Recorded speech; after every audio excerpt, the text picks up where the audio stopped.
Class आज का topic है बोर्स एटॉमिक मॉडल। बोर जो थे, बोर साइंटिस्ट, ये रदरफोर्ड और जे थॉमसन दोनों के जूनियर थे। इन्होंने दोनों के अंडर में काम किया था और ये बहुत अच्छे से दोनों के मॉडल को समझते थे। इन्होंने दोनों के मॉडल की बहुत अच्छे से स्टडी भी की थी।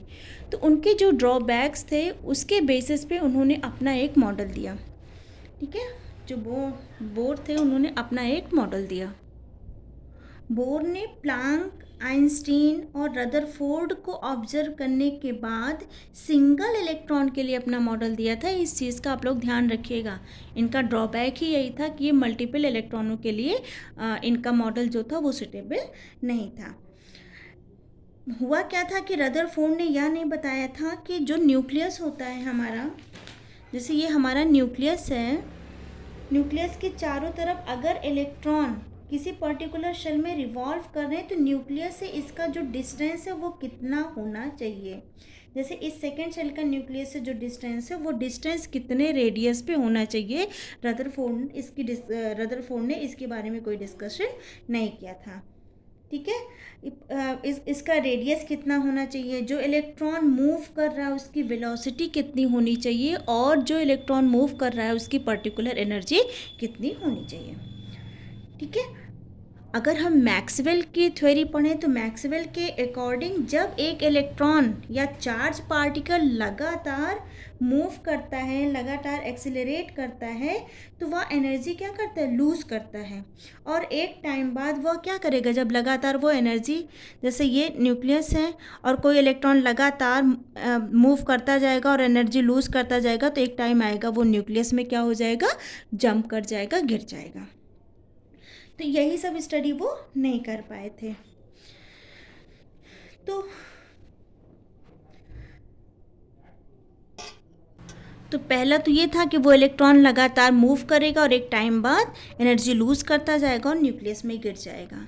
दूसरी चीज़, अगर कोई इलेक्ट्रॉन कंटिन्यूस एनर्जी छोड़ेगा तो वो कंटिन्यूस उसका स्पेक्ट्रम बनना चाहिए था, लेकिन ऐसा नहीं हुआ था। वो जो स्पेक्ट्रम फॉर्म हो रहा था वो एक लाइन स्पेक्ट्रम था, जो कि रियल स्पेक्ट्रम से बिल्कुल डिफरेंट था। जैसे ये आपका न्यूक्लियस है और ये इलेक्ट्रॉन मूव कर रहा है, ऐसे मूव कर रहा है। तो जो मैक्सवेल थ्योरी थी उनके अकॉर्डिंग ये जो इलेक्ट्रॉन, अगर कोई इलेक्ट्रॉन यहाँ है तो इसकी एनर्जी, सपोज करो ए है, तो यहाँ पे जो इलेक्ट्रॉन होगा, यहाँ पे इलेक्ट्रॉन जब आएगा तो इसकी एनर्जी क्या हो जाएगी, बी हो जाएगी। जब इलेक्ट्रॉन यहाँ आएगा तो एनर्जी क्या हो जाएगी, इसकी सी हो जाएगी। तो मतलब डिफरेंट प्लेसेस पे जो इलेक्ट्रॉनों की एनर्जी होती है वो डिफरेंट होती है। इन्हीं सब का वो स्टडी नहीं कर पाए थे रदरफोर्ड। ठीक, तो उन्हीं के ड्रॉबैक पे इन्होंने अपनी थ्योरी दी। इनके थ्योरी के अकॉर्डिंग क्या था बेटा, the atom has nucleus, atom के पास एक न्यूक्लियस है, ये आपको भी पता है, जिसमें क्या होते हैं इलेक्ट्रॉन और न्यूक्लियस के अंदर क्या होते हैं आपके प्रोटॉन और neutron. Where all the protons and neutrons are present, जहाँ पे सारे प्रोटॉन्स और न्यूट्रॉन्स प्रेजेंट होते हैं। The size of nucleus is very small, अगर एटम से कंपेयर किया जाए तो न्यूक्लियस का साइज स्मॉल होता है। It is present at the centre of atom, ये आपको स्ट्रक्चर आप जानते हो, 10th क्लास में पढ़ चुके हो। ये न्यूक्लियस होता है जहाँ पे आपका प्रोटॉन होता है और न्यूट्रॉन होता है। प्रोटॉन पॉजिटिव चार्ज कैरी करता है और इसके सराउंडिंग सेल होते हैं जहाँ पे क्या होता है आपका इलेक्ट्रॉन होता है। दूसरा इन्होंने क्या बोला, negatively charge electron are revolving around the nucleus in the same way as the planet were revolving around the sun. जैसे सन, ये आपका सन है, सन के एक सराउंडिंग हमारा क्या होते हैं, प्लैनेट्स क्या होते हैं, रिवॉल्व होते हैं, मूव करते हैं ऐसे अलग अलग ऑर्बिट में। वैसे ही जो हमारा इलेक्ट्रॉन होता है वो न्यूक्लियस के सराउंडिंग अलग अलग ऑर्बिट में क्या करता है, मूव करता है। ठीक है, फिर उसके बाद है the path of electron is circular, जो इलेक्ट्रॉन का पाथ होता है, मूविंग पाथ, तो ये कैसे होना चाहिए आपका, ये सर्कुलर होना चाहिए। फिर उसके बाद इन्होंने बोला है the force of attraction between nucleus and the electron is equal to centrifugal force of the moving electron. मतलब इनका जो फोर्स ऑफ अट्रैक्शन होता है प्रोटॉन का और इलेक्ट्रॉन का, ये क्या होने चाहिए, इक्वल होने चाहिए। थर्ड पॉइंट इन्होंने क्या दिया, out of infinite number of possible circular orbit around the nucleus the electron can revolve only those orbit whose angular momentum is an integral multiple of h/2π। मतलब कि न्यूक्लियस के surrounding भले ही ढेर सारे path क्यों ना हो, लेकिन इलेक्ट्रॉन, ये किसकी थ्योरी थी, ये थ्योरी थी आपकी बोर्स की। बोर्स के अकॉर्डिंग रदरफोर्ड ने बोला था कि इलेक्ट्रॉन मूव करता है, लेकिन रेडियस और वेलोसिटी की डिस्कवरी एक्सप्लेन नहीं किए थे। तो नील्स बोर ने कहा, बोर्स ने बोला कि जो इलेक्ट्रॉन रिवॉल्व कर रहा है, भले ही न्यूक्लियस के सराउंडिंग ढेर सारे सर्कुलर पाथ हो, लेकिन इलेक्ट्रॉन वहीं रिवॉल्व करेगा जहाँ पे क्या होगा, हमारा h/2π होगा। ठीक है, सिर्फ इसी वाले ऑर्बिट में हमारा इलेक्ट्रॉन क्या करेगा, रिवॉल्व करेगा या फिर मूव करेगा, जिसका एंगुलर मोमेंटम क्या हो जाएगा आपका h/2π। ठीक, अब उसके बाद इन्होंने बोला था कि till the time the electron remains in any one of the stationery orbit it does not lose energy, such a state is called ground या नॉर्मल स्टेट। अगर इलेक्ट्रॉन किसी पर्टिकुलर पाथ में ही मूव कर रहा है राउंड राउंड, और उस path का एंगुलर मूवमेंट कितना होना चाहिए, h/2π, तो वो एनर्जी का लॉस नहीं करेगा। ओके, फिर नेक्स्ट पॉइंट था each stationary orbit is associated with a definite amount of energy. हर एक ऑर्बिट की अपनी एनर्जी होगी। मान लो इस ऑर्बिट की एनर्जी 100 है, तो इस ऑर्बिट की एनर्जी 50 है। मान लो इस ऑर्बिट की एनर्जी कितनी हो जाएगी, अब 25 हो जाएगी, और इस ऑर्बिट की एनर्जी कितनी हो जाएगी, 12.5। ठीक है, तो हर ऑर्बिट की अपनी एक एनर्जी होगी। Each stationary orbit is associated with definite amount of energy. The greater the distance of orbit from the nucleus more shall be energy associated with it. मतलब न्यूक्लियस से ऑर्बिट जितना ज़्यादा दूर होगा, उसकी एनर्जी उतनी ही ज़्यादा होगी।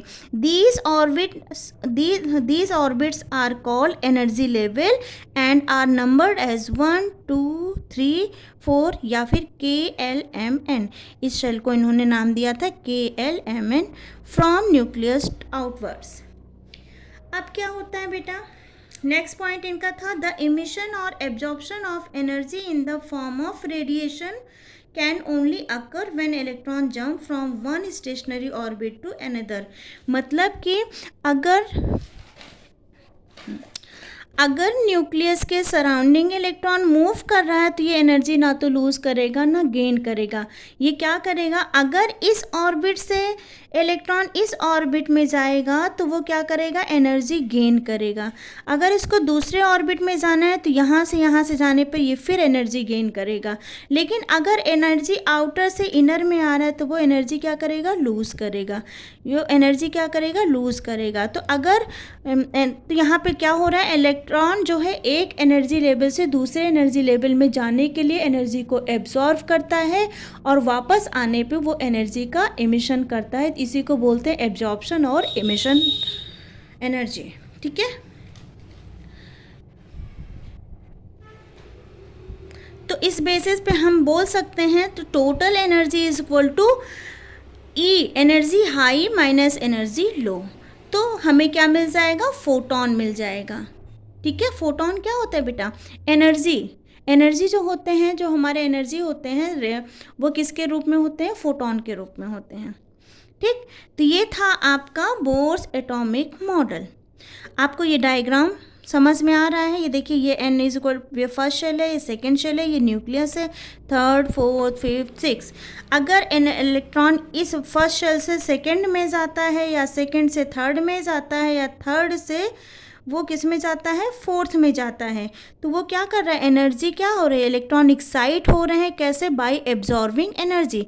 जैसे जैसे इलेक्ट्रॉन एनर्जी को एब्जॉर्व कर रहा है वो एक्साइटेड होकर फर्स्ट शेल से सेकंड, सेकंड से थर्ड, थर्ड से फोर्थ और फोर्थ से फिफ्थ में जा रहे हैं।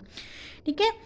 हाँ, अगर एनर्जी रेडिएट कब कम करेंगे, कब इमिट करेंगे, मतलब एनर्जी को कब निकालेंगे इलेक्ट्रॉन, जब वो बैक होंगे फर्स्ट से सिक्स से फिफ्थ में, या फिफ्थ से फोर्थ में, या फोर्थ से थर्ड में, या थर्ड से सेकंड में, या सेकंड से फर्स्ट में। तो ये वाला डायग्राम भी बहुत ही ज़्यादा इम्पोर्टेंट है। तो आई होप आपको समझ में आया होगा बोर्स एटॉमिक मॉडल। क्योंकि लेक्चर के स्टार्टिंग में मैंने बताया था ये जो थ्योरी इन्होंने दी थी वो सिंगल इलेक्ट्रॉन के लिए दिया था। तो इनका ड्रॉबैक क्या था, वीकनेस क्या थी, it does not explain the spectra of multiple electron atom, जिसमें ढेर सारे इलेक्ट्रॉन एटम होते हैं, जैसे आपका हीलियम हो गया, सोडियम हो गया, पोटेशियम हो गया। जिस एलिमेंट में ढेर सारे इलेक्ट्रॉन होते हैं उनकी ये स्टडी नहीं कर पाए थे। ये केवल हाइड्रोजन के स्पेक्ट्रम की स्टडी कर पाए थे, क्योंकि हाइड्रोजन में सिंगल इलेक्ट्रॉन होता है। दूसरा ड्रॉबैक इनका क्या था, when a light resolving power spectroscope is used, it is observed that spectrum line in the hydrogen spectrum is not a simple line but a collection of several lines which are very close to one another. This is known as fine spectrum. Bohr's theory does not explain the fine spectra of even hydrogen atom. ये जो spectrum मिला था, ठीक है, ये spectrum का भी इन्होंने बहुत अच्छे से एक्सप्लेनेशन नहीं दिया था। नेक्स्ट पॉइंट था इनका, it does not explain the splitting of spectrum line into a group of finer lines under the influence of magnetic field और and electric field. Next point, Bohr's theory is not in agreement with a de Broglie concept of dual nature of matter. अच्छा, dual nature of matter क्या होता है, कोई ऐसा matter जिसमें wave nature और matter nature दोनों पाए जाते हैं उसको बोला जाता है ड्यूल नेचर ऑफ मैटर।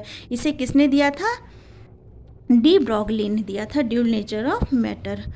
ठीक है। तो ये किसका किसको नहीं, वो एग्रीमेंट किसके किसके साथ नहीं हो पाया था, मतलब ये थ्योरी किसको किसको नहीं एक्सप्लेन कर पाई, डी ब्रॉगली के ड्यूल नेचर को और हाइजेनबर्ग के अनसर्टेनिटी प्रिंसिपल को। नेक्स्ट पॉइंट है, it does not explain the 3 dimensional model of an atom. Atom का जो 3D स्ट्रक्चर था उसको ये एक्सप्लेन नहीं कर पाए, क्योंकि ये इनकी जो थ्योरी थी वो सिंगल इलेक्ट्रॉन पे ही बेस्ड थी। Next point, it does not explain the shape of molecules. ये मॉलिक्यूल्स का कैसा शेप होना चाहिए ये उसको भी एक्सप्लेन नहीं कर पाए। तो आई होप आपको बोर्स का मॉडल समझ में आया होगा।